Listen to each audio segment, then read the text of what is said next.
আসসালামু আলাইকুম। 18 বাংলা সংবাদে সবাইকে স্বাগত জানাচ্ছি। মমরিনাজ মমের শুরুতেই বিআরবি কেবল সংবাদ শিরোনাম। আবারও ভারত পাকিস্তানের যুদ্ধ শুরু। পাল্টাপাল্টি হামলায় দুদেশের 80 জন নিহত। ভারতীয় চেকপোস্ট ও 5টি যুদ্ধ বিমান ধ্বংসের দাবি ইসলামাবাদের। ভারতের হামলার প্রতিশোধ দেবার ঘোষণা পাকিস্তানের। জঙ্গি আস্তানায় আক্রমণের দাবি ভারতের। দিল্লির ক্ষেপণাস্ত্র হামলায় চীন ও তুরস্কের কড়া প্রতিক্রিয়া। আগামী দুদিন পাকিস্তানের সব বিমানবন্দর বন্ধ ঘোষণা। ইসলামাবাদ, পাঞ্জাব ও আজাদ কাশ্মীরে সব স্কুল কলেজ বন্ধ। উদ্বিগ্ন দুদেশের নাগরিকরা। ভারত পাকিস্তান হামলার ঘটনায় বাংলাদেশগামী 3টি আন্তর্জাতিক ফ্লাইটের গন্তব্য পরিবর্তন। আমদানি রপ্তানি ক্ষতিগ্রস্ত হওয়ার আশঙ্কা ব্যবসায়ীদের। এবং নির্বাচন বিলম্বিত হয় এমন কোন সংস্কারে হাত না দিতে অন্তর্বর্তী সরকারের প্রতি আহ্বান বিএনপির। ডিসেম্বরের মধ্যে ভোট আয়োজনের দাবি। শুনছিলেন বিআরবি কেবল সংবাদ শিরোনাম। এবার বিস্তারিত। তুমুল উত্তেজনার মধ্যে আবারও প্রাণঘাতী যুদ্ধে জড়ালো চিরশত্রু ভারত পাকিস্তান। অপারেশন সিঁদুর আওতায় পাকিস্তান শাসিত কাশ্মীরের 9টি স্থানে ক্ষেপণাস্ত্র হামলা চালিয়েছে ভারত। রাতের আধারে চালানো হামলায় নারী ও শিশুসহ 70 জন নিহত এবং অর্ধশতাধিক আহত হয়েছে। এর জবাবে ভারত শাসিত কাশ্মীরে পাল্টা হামলা চালিয়েছে পাকিস্তান। এতে মারা গেছে 10 ভারতীয় নাগরিক। এছাড়া ভারতীয় একটি চেকপোস্ট ও সেনাবাহিনীর ব্রিগেড সদর দপ্তর ধ্বংস এবং 5টি যুদ্ধ বিমান ভূপাতিত করেছে ইসলামাবাদ। পাঞ্জাবে জারি করা হয়েছে জরুরি অবস্থা। ভারত হামলা বন্ধ না করলে কঠিন প্রতিশোধ নেবার ঘোষণা দিয়েছে পাকিস্তান। বিস্তারিত শরীফুল ইসলামের প্রতিবেদনে।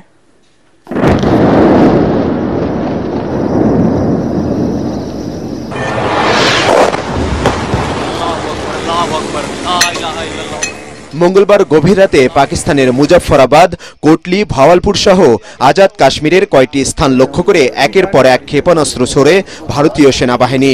গোলার শব্দে কেঁপে ওঠে চারপাশ। ভয় আতঙ্কে দিক বিদিক ছোটাছুটি শুরু করেন স্থানীয়রা। আমরা 5 থেকে 6টি বড় বিস্ফোরণের শব্দ শুনেছি। খুব আতঙ্কে আছি। আমাদের এলাকাটি খালি করতে বলা হয়েছে। এই হামলা ভারতের দিক থেকে আসছে। ভারতীয় সশস্ত্র বাহিনীর দাবি, জম্মু কাশ্মীরে সন্ত্রাসীদের ঘাঁটি লক্ষ্য করে হামলা চালিয়েছেন তারা। বেসামরিক নাগরিক তাদের টার্গেট নয় বলেও বিবৃতিতে জানায় দিল্লি। এর কিছুক্ষণ পরই ভারতের হামলার পাল্টা জবাব দেওয়া শুরু করে পাকিস্তান। ভারত শাসিত কাশ্মীরের দুধনিয়াল চেকপোস্ট ও সেনাবাহিনীর একটি ব্রিগেড সদর দপ্তর ধ্বংস এবং 5টি যুদ্ধবিমান ভূপাতিতের দাবি করেছেন পাকিস্তানের প্রতিরক্ষামন্ত্রী।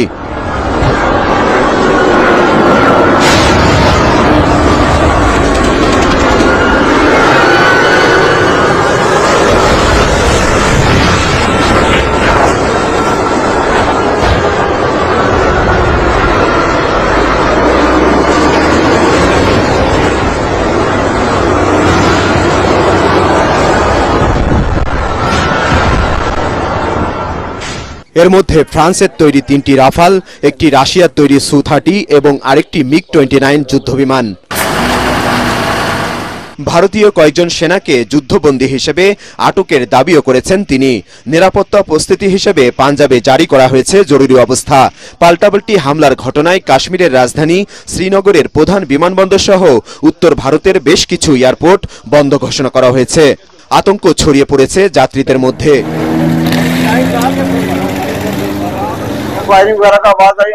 গুলির শব্দ শোনার সঙ্গে সঙ্গে আমরা সবাই জেগে উঠি। আমি আমার বন্ধুকে বাড়ি ছেড়ে চলে যেতে বলি। আমাদের জীবনের হুমকি বেড়ে গেল। জানি না এখন কি হবে।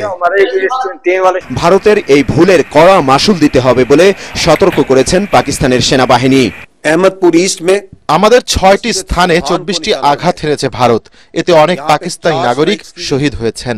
কোটলিতে 3টি মসজিদেও হামলা করেছে তারা। দিল্লিকে এর চরম পরিণতি ভোগ করতে হবে।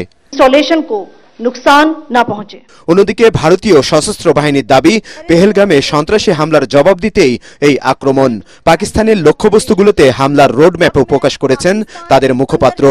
অপারেশন সিন্দুর কাশ্মীরের যেসব ঘাঁটি থেকে ভারতের ওপর সন্ত্রাসী হামলার পরিকল্পনা ও পরিচালনা করা হয় সেগুলো টার্গেট করেই আমরা হামলা করেছি।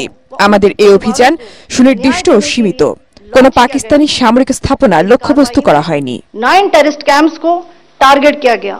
এদিকে প্রথম আক্রমণে নিজেদের বেশ ক্ষয়ক্ষতি হওয়ায় সীমান্তের একটি সামরিক চৌকিতে ভারতীয় সেনাবাহিনী সাদা পতাকা উড়িয়েছে বলে দাবি পাকিস্তানের। পাল্টাপাল্টি হুমকি ও গোলাগুলির উত্তেজনার মুখে পারমাণবিক শক্তিধর দেশ দুটির মধ্যে যুদ্ধ শুরু হওয়ায় ভারত পাকিস্তানের মানুষের মধ্যেও বিরাজ করছে উদ্বেগ, আতঙ্ক। অস্থিরতা দেখা দিয়েছে প্রতিবেশী দেশগুলোতেও। তবে জানমালের নিরাপত্তা, ক্ষয়ক্ষতি ও শান্তি প্রতিষ্ঠার স্বার্থে আলোচনার মাধ্যমে সংঘাত বন্ধের প্রত্যাশা উভয় দেশের নাগরিকদের। শরীফুল ইসলাম, এটিএন বাংলা। পাকিস্তানে ভারতের হামলাকে কাপুরুষোচিত পদক্ষেপ বলে ক্ষোভ জানিয়েছেন দেশটির প্রধানমন্ত্রী শাহবাজ শরীফ। অন্যদিকে ভারতের পররাষ্ট্র মন্ত্রণালয়ের দাবি, পাকিস্তানের বেসামরিক নাগরিক বা সশস্ত্র বাহিনীর উদ্দেশ্যে নয়, জঙ্গি আস্তানায় হামলা চালানো হয়েছে। নিহতদের সবাই জঙ্গি বলে দাবি দিল্লির। এদিকে পাকিস্তানে ভারতের ক্ষেপণাস্ত্র হামলাকে লজ্জাজনক বলে মন্তব্য করেছেন মার্কিন প্রেসিডেন্ট ডোনাল্ড ট্রাম্প। গভীর উদ্বেগ জানিয়ে সংঘাত বন্ধের আহ্বান জানিয়েছেন জাতিসংঘ মহাসচিব অ্যান্তোনিও গুতেরেসও। ভারতের বিরুদ্ধে তীব্র প্রতিক্রিয়া জানিয়েছে চীন এবং তুরস্ক। জাহিদুল আলমের রিপোর্টে বিস্তারিত। ভারত নিয়ন্ত্রিত কাশ্মীরের পেহেলগাঁওয়ে ভয়াবহ জঙ্গি হামলার প্রতিক্রিয়ায় নিজেদের সামরিক ইতিহাসে এক নতুন অধ্যায় যোগ করল নয়াদিল্লি। এই অভিযানের মধ্যে দিয়ে 1971 সালের পর এই প্রথমবার ভারতীয় সেনা, নৌ ও বিমান বাহিনী একযোগে পাকিস্তানের বিপক্ষে হামলা চালায়। হামলার প্রায় 24 ঘন্টা পর এ নিয়ে ব্রিফিং করেছেন ভারতের পররাষ্ট্র সচিব বিক্রম মিশ্রি। পেহেলগামের ঘটনার পর পাকিস্তান সন্ত্রাসীদের বিরুদ্ধে কোনো ব্যবস্থা নেয়নি, আর তাই পাকিস্তানের অভ্যন্তরে জঙ্গি দমনে রাত 1:44 শুরু করা হয় অপারেশন সিঁদুর। এতে একযোগে পাকিস্তানের ভেতর 9টি নির্দিষ্ট সন্ত্রাসী ঘাঁটিতে হামলা চালায় আমাদের 3 বাহিনী। আমরা নিশ্চিত এসব জায়গা থেকেই ভারতে হামলার পরিকল্পনা ও কার্যকর করা হতো। এই হামলায় পাকিস্তানের সামরিক বাহিনীর কোনো স্থাপনাকে টার্গেট করা হয়নি। তবুও সন্ত্রাসী আস্তানায় হামলার প্রতিক্রিয়ায় আমাদের উপর পাল্টা হামলা চালিয়েছে পাকিস্তান সামরিক বাহিনী। এতে ভারতের কমপক্ষে 10 জন মারা গেছেন। পাকিস্তানে ভারতের হামলার পরপরই সংবাদ সম্মেলন ডাকে ইসলামাবাদ। জানায়, প্রাথমিকভাবে মনে হচ্ছে মসজিদগুলোকেই লক্ষ্যবস্তু বানানো হয়েছে। বিবৃতিতে নারী, শিশু ও বৃদ্ধদের মৃত্যুর খবর নিশ্চিত করে পাকিস্তানের সামরিক বাহিনী। আমাদের শত্রু কাপুরুষ, তারা অন্ধকারে বেসামরিক জনগণকে টার্গেট করেছে। আল্লাহর রহমতে তারা আমাদের বড় কোনো ক্ষতি করতে পারবে না। দেশবাসীকে ঐক্যবদ্ধ থেকে সাহস ও ধৈর্য ধারণের আহ্বান জানাচ্ছি। এদিকে ভারতের হামলার ঘটনার বিপরীতে কঠোর হুঁশিয়ারি দিয়েছেন পাকিস্তানের প্রধানমন্ত্রী শাহবাজ শরীফ। বলেন, কোনো উস্কানি ছাড়া ভারতের এই হামলার কঠোর জবাব দেওয়ার পূর্ণ অধিকার রয়েছে পাকিস্তানের। আমাদের মনোবল ও সংকল্প অটুট রয়েছে। পাকিস্তানের সাহসী কর্মকর্তা ও সেনাদের জন্য আমাদের দোয়া ও শুভকামনা রয়েছে। আমাদের সার্বভৌমত্বের উপর হুমকি মোকাবেলা ও তা পরাজিত করার জন্য পাকিস্তানের জনগণ ও বাহিনীগুলো সম্পূর্ণ প্রস্তুত। ভারতকে তার কুৎসিত উদ্দেশ্য সফল করতে দেওয়া হবে না। একইভাবে সতর্ক করেছেন পাকিস্তানের তথ্যমন্ত্রীও। ভারতের কাছে পাকিস্তান যে তদন্ত প্রস্তাব দিয়েছিল তা থেকে সরে উদ্দেশ্যমূলকভাবে আমাদের বেসামরিক নাগরিকদের আক্রমণ করেছে মোদি। পাকিস্তান এখন এর কঠিন জবাব দেবে। আমাদের শান্তি কামনাকে দুর্বলতা ভেবে ভুল করেছে দিল্লি। এদিকে পাকিস্তানে ভারতের হামলার ঘটনায় উদ্বেগ জানিয়েছেন মার্কিন প্রেসিডেন্ট ডোনাল্ড ট্রাম্প। এই হামলা লজ্জাজনক। অতীতের ইতিহাসের ভিত্তিতে সেখানকার মানুষ বুঝতে পেরেছিল যে খারাপ কিছু একটা ঘটতে যাচ্ছে। তবে খুব শিগগির চলমান সংকটের অবসান ঘটবে বলেই আমি মনে করছি। পাকিস্তানে ভারতের সামরিক হামলাকে দুঃখজনক বলছে চীন। বিবিসি জানায়, চলমান পরিস্থিতি নিয়ে উদ্বিগ্ন বেইজিং এবং সাধারণ মানুষের জানমাল রক্ষায় উভয় দেশকে সংযম প্রদর্শন এবং এমন আগ্রাসী পদক্ষেপ নেওয়া থেকে বিরত থাকার আহ্বান জানানো হয়। গভীর উদ্বেগ জানিয়েছেন জাতিসংঘের মহাসচিব অ্যান্তোনিও গুতেরেসও। তার মুখপাত্র এক বিবৃতিতে জানান, সংকট নিরসনে দুই দেশকে সর্বোচ্চ সামরিক সংযম দেখানোর আহ্বান জানিয়েছেন মহাসচিব। জাহিদুল আলম, এটিএন বাংলা।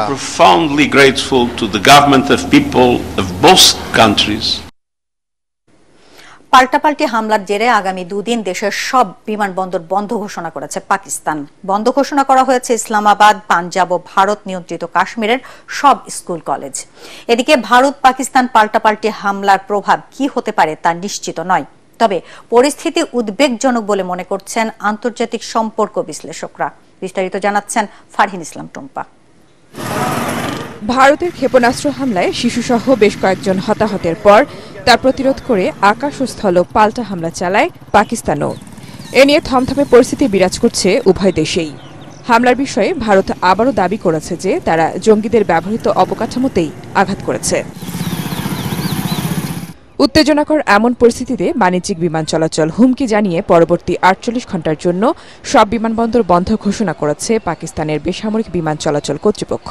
বেসামরিক নাগরিকদের জন্য বন্ধ ঘোষণা করা হয়েছে ভারত নিয়ন্ত্রিত কাশ্মীরের রাজধানী শ্রীনগরের বিমানবন্দরও।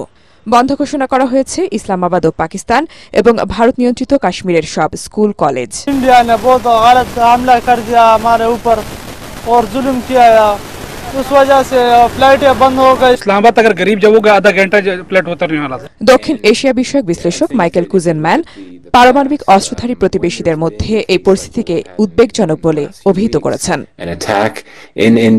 এটা স্পষ্ট ছিল যে কিছু একটা ঘটতে চলেছে, তবে অবাক করার মতো ছিল ভারতের হামলার মাত্রা ও তীব্রতা। এটি অতীতের চেয়ে অনেক বেশি উচ্চমাত্রার। পরিস্থিতি খুবই উদ্বেগজনক, কারণ এখানে দুদেশই সামরিক ও পারমাণবিক শক্তিধর। পারমাণবিক শক্তি যখন শত্রুতায় ব্যবহার হয় তখন যুদ্ধের তীব্রতা সবাইকে চিন্তায় ফেলতে বাধ্য করবে। যুদ্ধের প্রতিক্রিয়া কেমন হবে তা এখনো স্পষ্ট নয়, তবে আমি মনে করি পাকিস্তান অবশ্যই ভারতকে একটি জোরালো বার্তা দিতে চাইবে। গত ২২ এপ্রিল কাশ্মীরের পেহেলগামে হামলায় ২৬ জন নিহতের ঘটনায় দিল্লি ইসলামাবাদকে দায়ী করে পাল্টা জবাব দেওয়ার হুঁশিয়ারি দিলে পরিস্থিতি উত্তপ্ত হয়। যুদ্ধ থামাতে মধ্যস্থতার প্রস্তাব দেয় ইরান ও রাশিয়া, তবে সবকিছু উপেক্ষা করে জম্মু কাশ্মীরে হামলার ২ সপ্তাহ পর পাকিস্তানে হামলা চালালো ভারত। ফারহিন ইসলাম টুম্পা, এটিএন বাংলা। পাল্টাপাল্টি হামলার কারণে ভারত ও পাকিস্তানের আকাশপথ অনিরাপদ হওয়ায় গন্তব্য বাতিল করা ৩টি আন্তর্জাতিক ফ্লাইটই ঢাকার হযরত শাহজালাল আন্তর্জাতিক বিমানবন্দরে নিরাপদে অবতরণ করেছে। গন্তব্য পরিবর্তন করা ফ্লাইটগুলো হলো টার্কিশ এয়ারলাইন্স, জাজিরা এয়ারওয়েজ ও কুয়েত এয়ারওয়েজ। হযরত শাহজালাল আন্তর্জাতিক বিমানবন্দর কর্তৃপক্ষ জানায়, তুরস্ক থেকে ঢাকামুখী ফ্লাইটটি পাকিস্তানের আকাশসীমা এড়িয়ে ওমানের মাস্কট আন্তর্জাতিক বিমানবন্দরে অবতরণ করে, আর জাজিরার ফ্লাইট দুবাইয়ে অবতরণ করে এবং অপর ফ্লাইটটি কুয়েতে ফিরে যায়।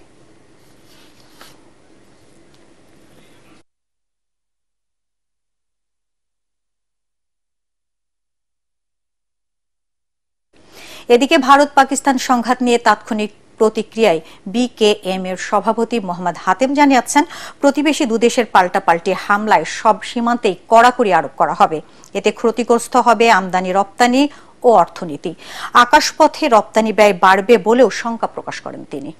পাকিস্তান ইন্ডিয়ার যদি এই ধরনের যুদ্ধ বিগ্রহ যদি চলে তাহলে অবশ্যই এটা কোনো না কোনোভাবে আশেপাশের দেশগুলি ক্ষতিগ্রস্ত হবে।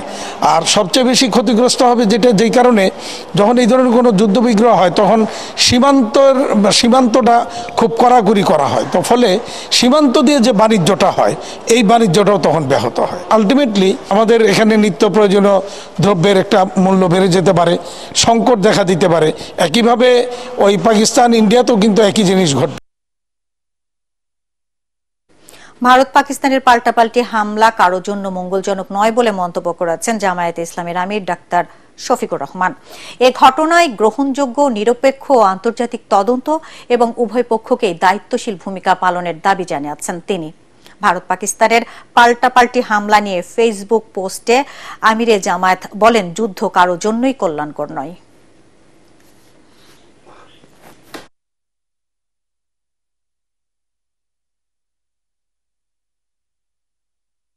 এবার অন্যান্য প্রসঙ্গ। নির্বাচন বিলম্বিত হয় এমন কোন সংস্কারে হাত না দিতে অন্তর্বর্তী সরকারের প্রতি আহ্বান জানিয়েছেন বিএনপি চেয়ারপারসনের উপদেষ্টা জয়নুল আবেদিন ফারুক। জাতীয় প্রেস ক্লাবে এক সভায় তিনি বলেন, নির্বাচিত সরকার ছাড়া রাখাইনকে করিডোর দেওয়ার সিদ্ধান্ত গ্রহণযোগ্য নয়। আরেক অনুষ্ঠানে বিএনপির ভাইস চেয়ারম্যান শামসুদ্দিন দুদু বলেন, গণতন্ত্রকে মেনে নিয়ে নির্বাচনের রোডম্যাপ দিলেই সব সমস্যা নির্মূল হবে। আরো জানাচ্ছেন মুশফিকুর রহমান। জাতীয় সংসদ নির্বাচনের সুষ্ঠু রোডম্যাপ এবং সন্ত্রাসীদের গ্রেফতারের দাবিতে বিক্ষোভ সমাবেশ করেছে বাংলাদেশ জাতীয় নাগরিক পরিষদ। একই সময় জাতীয় ঐক্য গড়ে তোলা ও দ্রুত নির্বাচনী রোডম্যাপ দেওয়ার আহ্বান জানান বিএনপি নেতা শামসুজ্জামান দুদু। আমি সরকারকে বলবো, গণতন্ত্র মেনে নেন, নির্বাচন মেনে নেন, রোডম্যাপ ঘোষণা করুন, বাংলাদেশের মানুষের অধিকার ফিরিয়ে দেন, তারা যেন একটা ভোট তার পছন্দের প্রার্থীকে দিতে পারে। এটি মেনে নেন, দেখবেন রাতারাতি সকল সমস্যার সমাধান হয়ে আসবে।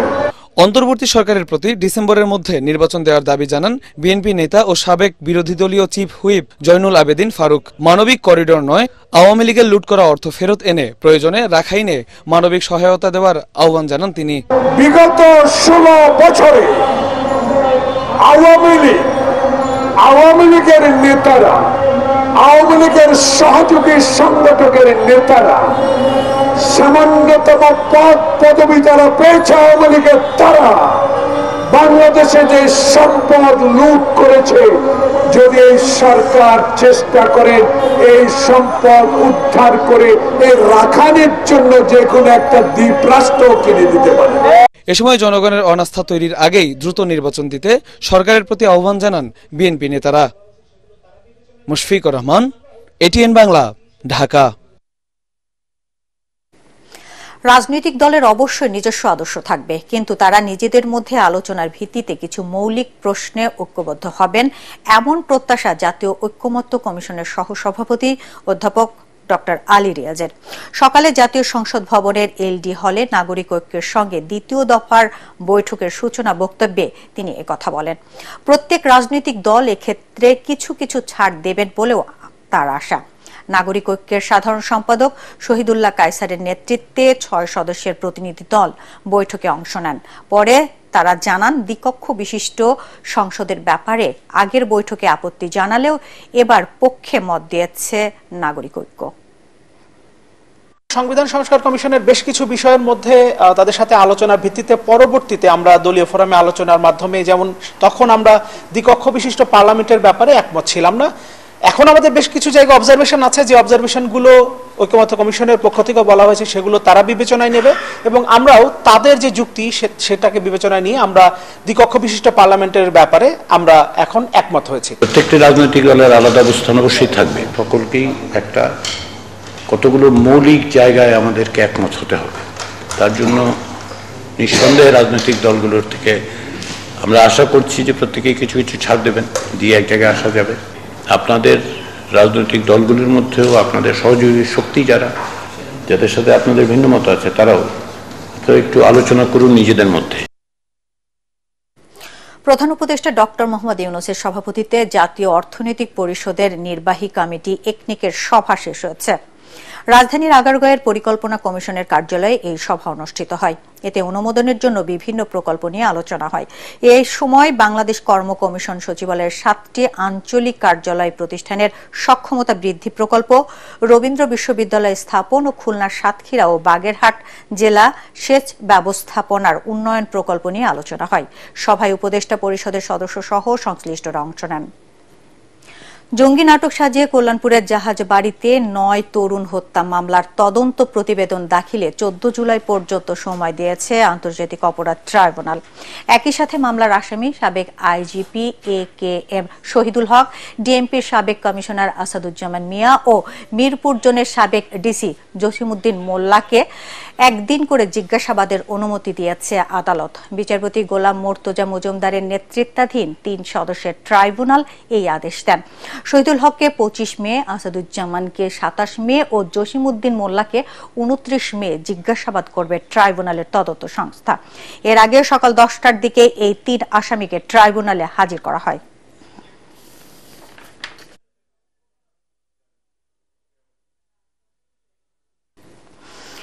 আবারও ভারত পাকিস্তান প্রসঙ্গ। প্রতিবেশী দেশ দুটির মধ্যে পাল্টাপাল্টি হামলা হলেও বড় কোনো যুদ্ধের আশঙ্কা নেই বলে জানিয়েছেন নিরাপত্তা বিশ্লেষক ইশফাক ইলাহি চৌধুরী। তিনি বলেন, দুদেশের প্রস্তুতি দেখে মনে হচ্ছে আপাতত বড় সংঘাতে জড়াচ্ছে না পরমাণু শক্তিধর ভারত পাকিস্তান। যে হার্টল্যান্ড বললাম, ইসলামাবাদ বলেন, লাহোর বলেন, পেশাওয়ার বলেন, সবই ভারতের আক্রমণের শিকার হতে পারে।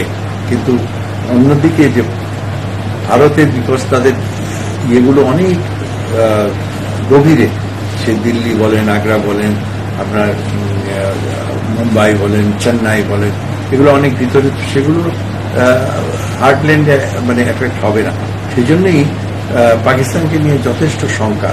তবে এই মুহূর্তে এটা আমি একদম প্রশ্নই উঠে না, কারণ নিউক্লিয়ার যাওয়ার আগেও অনেকগুলো স্টেজ থাকে, যে ওয়েপন্স গুলো আর্ম হয়েছে কিনা, ওয়েপন্স গুলো কোথায় আছে, কার হাতে, আমার মনে হয় না এটা সেই স্টেজে যাবে। এবার আল আরাফা ইসলামী ব্যাংক অর্থ সংবাদ।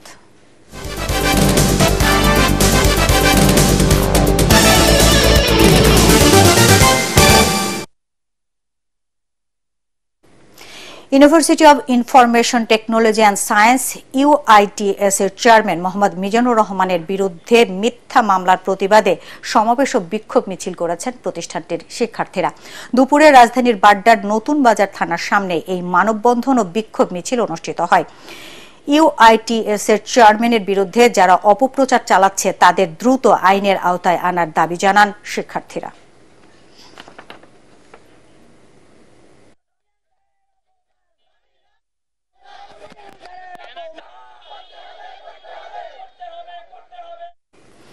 একশো মেগাওয়াট সৌর বিদ্যুৎ প্ল্যান্ট স্থাপনে ত্রিপক্ষীয় সমঝোতা স্মারক সই করেছে রবি, ফ্লো সোলার ও গ্রিন পাওয়ার এশিয়া।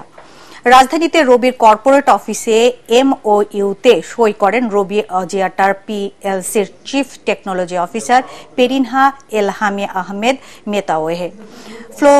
ফ্লো সোলারের প্রতিষ্ঠা ও ব্যবস্থাপনা পরিচালক মোস্তাক আজিম কাশেম খান ও গ্রিন পাওয়ার এশিয়ার প্রেসিডেন্ট পিয়েরিক মেমোরিয়ে এটি বাংলাদেশের নবায়নযোগ্য জ্বালানি খাতে নতুন এক যাত্রা উল্লেখ করে সংশ্লিষ্টরা বলেন, রবির শূন্য কার্বন নিঃসরণ ও ক্লিন এনার্জির লক্ষ্য অর্জনে এই উদ্দেশ্য। প্রকল্পটি বছরে প্রায় ৬৮,২০০ টন কার্বন নিঃসরণ কমাবে বলে আশা করা হচ্ছে। এ সময় ঢাকায় ফ্রান্স দূতাবাসের হেড অব ইকোনমিক ডিপার্টমেন্টের জুলিয়েন দুয়ে অন্যান্যদের মধ্যে উপস্থিত ছিলেন। এবার আন্তর্জাতিক সংবাদ।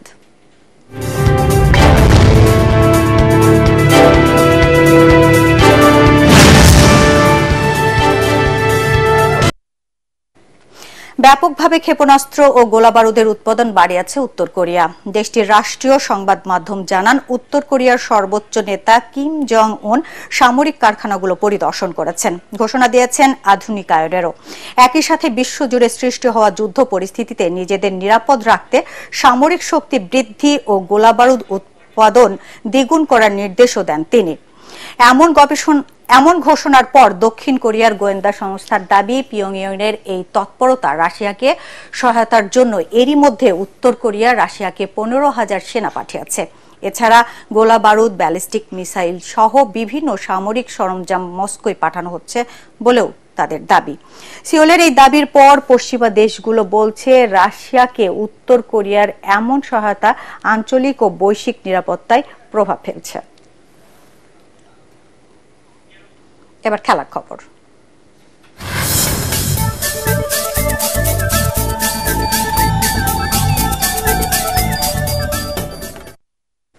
চ্যাম্পিয়ন্স লিগ সেমিফাইনালের ইতিহাসে অন্যতম সেরা ম্যাচে বার্সেলোনাকে ৪-৩ গোলে হারিয়ে ফাইনালে উঠল ইন্টার মিলান। 2 লেগ মিলিয়ে 7-6 গোলে জিতল ইতালিয়ান ক্লাবটি। এ নিয়ে 3 বছরের মধ্যে দুবার শিরোপা মঞ্চে জায়গা করে নিল ইন্টার মিলান। Report SM আশরাফের। কখনো কখনো বাস্তব সিনেমাকেও হার মানায়।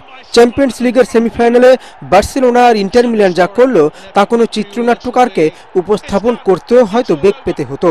আর তাই কারো কারো মতে এটাই সেমিফাইনালের ইতিহাসে সেরা লড়াই।